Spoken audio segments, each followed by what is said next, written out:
I realized that we live in a society where loving yourself is seen as being narcissistic, which is crazy. No, loving yourself is different than being narcissistic. And I'm going to tell you a few examples of people mixing love, like self-love, and narcissistic behaviors. I've seen a video of a French YouTuber. Actually, it was a live. She was doing a live on Twitch. She was, I think, looking at herself in the mirror or something of that sort, and she was like, damn, I'm hot. Like, I'm sexy. And people were like, girl, chill. Girl, calm down. Like, your ego is huge. She was like, no, I'm not gonna chill. I'm not gonna calm down because I love myself.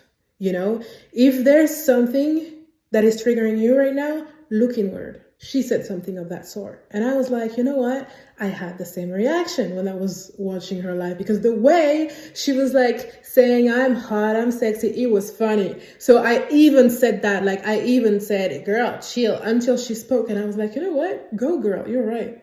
You are right. Although I didn't feel the need to comment, girl, chill, because if you feel the need to diminish someone else's light, then maybe you need to make yours brighter.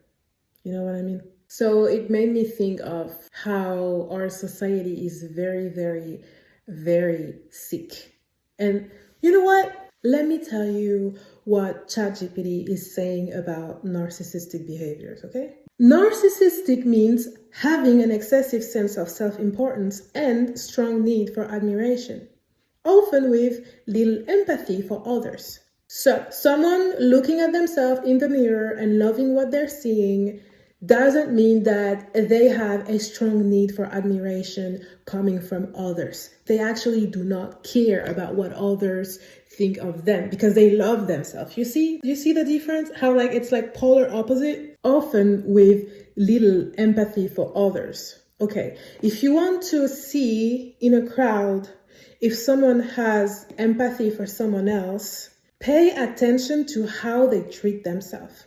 Because goddammit, that says a lot about who they are. Someone that doesn't feel the need to prove to other people that they are a certain way, it's someone who loves themselves.